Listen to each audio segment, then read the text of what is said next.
main breaker is required in a subpanel when that subpanel is fed by a feeder from a main panel that does not have its own main breaker. Let's break down why this is the case.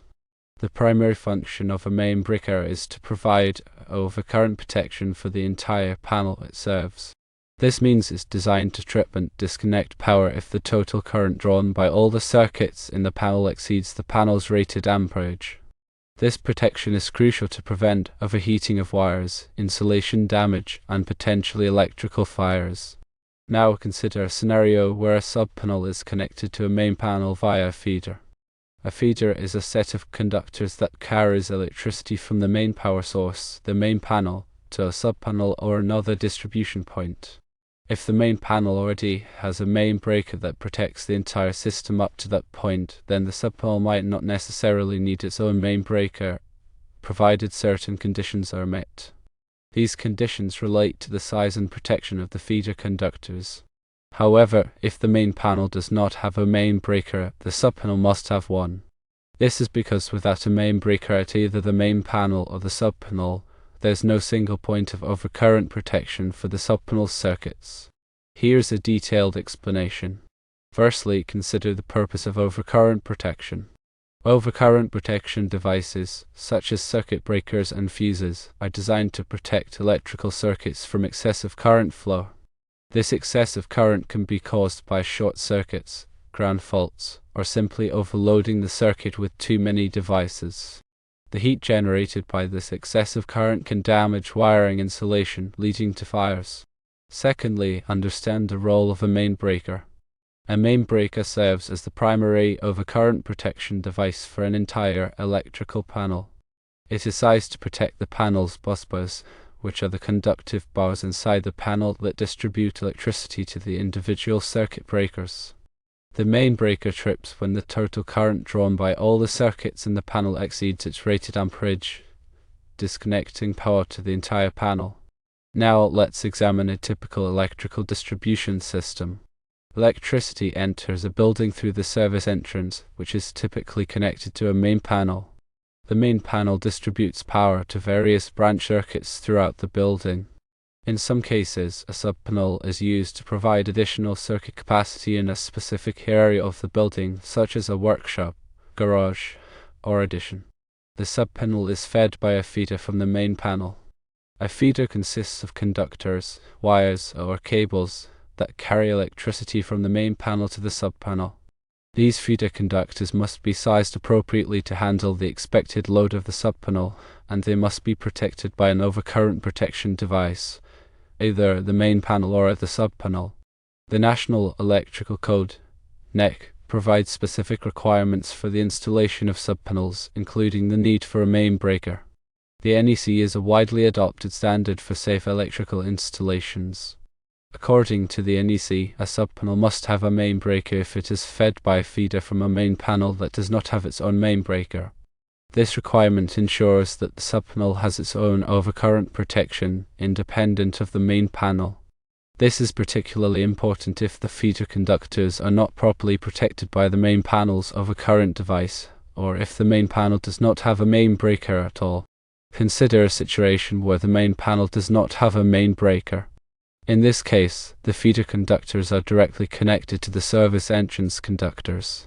If a fault occurs in the subpanel, such as a short circuit, the excessive current could flow through the feeder conductors, potentially overloading them and causing a fire. Without a main breaker in the subpanel, there would be no overcurrent protection to interrupt this fault current.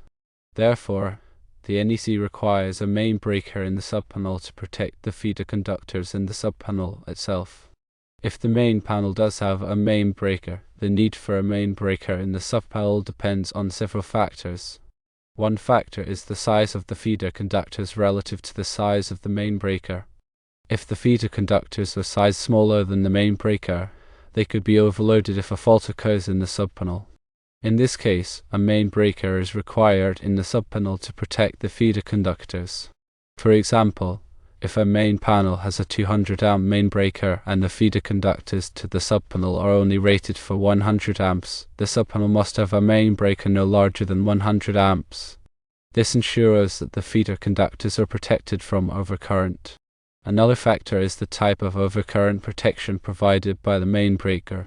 Some main breakers are designed to provide instantaneous trip protection, which means they trip very quickly in response to a short circuit or ground fault.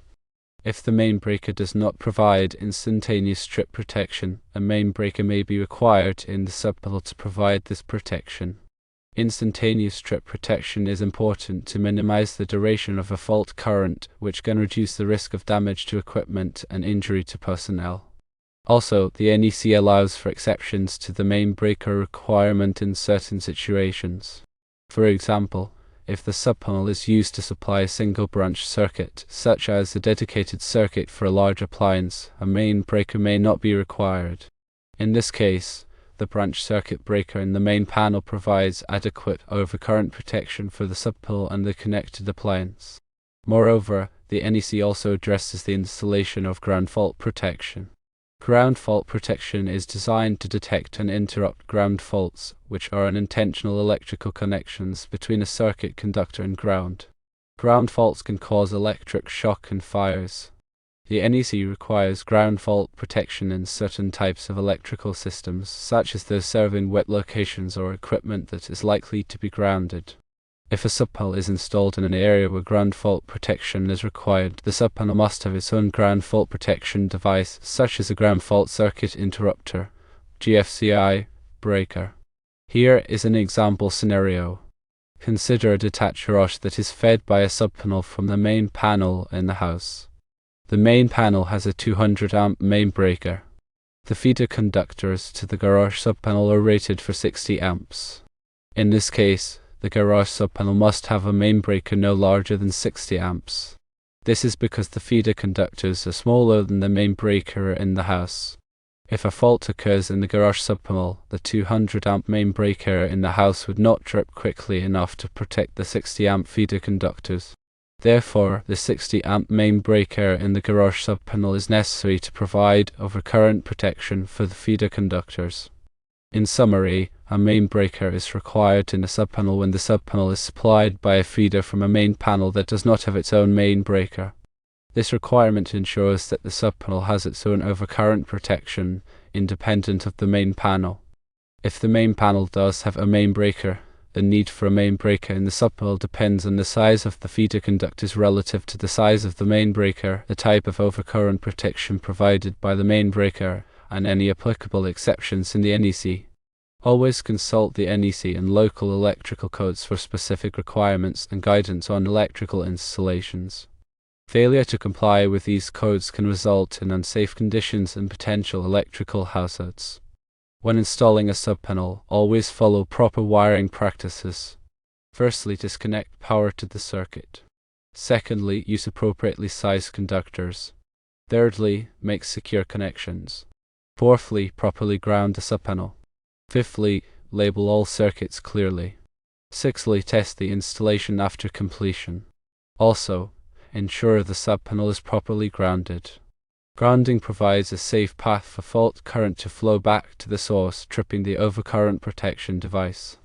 The grounding system must be installed in accordance with the NEC and local electrical codes. Also, be aware that subpanels can be used to supply a variety of loads, including lighting, receptacles, and appliances.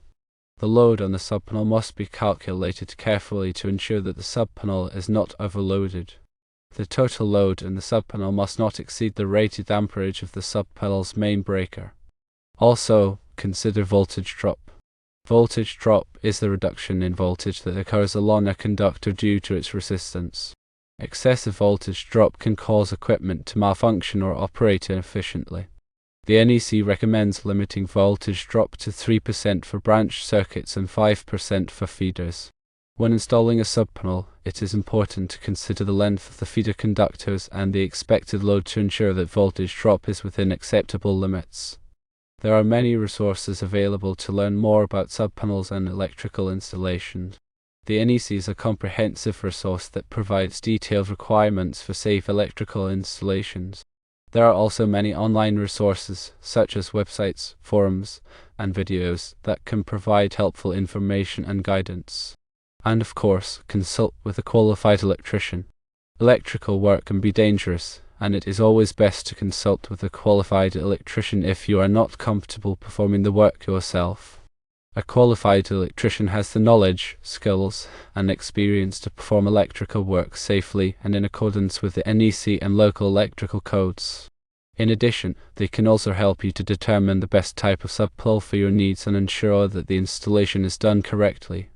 Remember that working with electricity can be dangerous.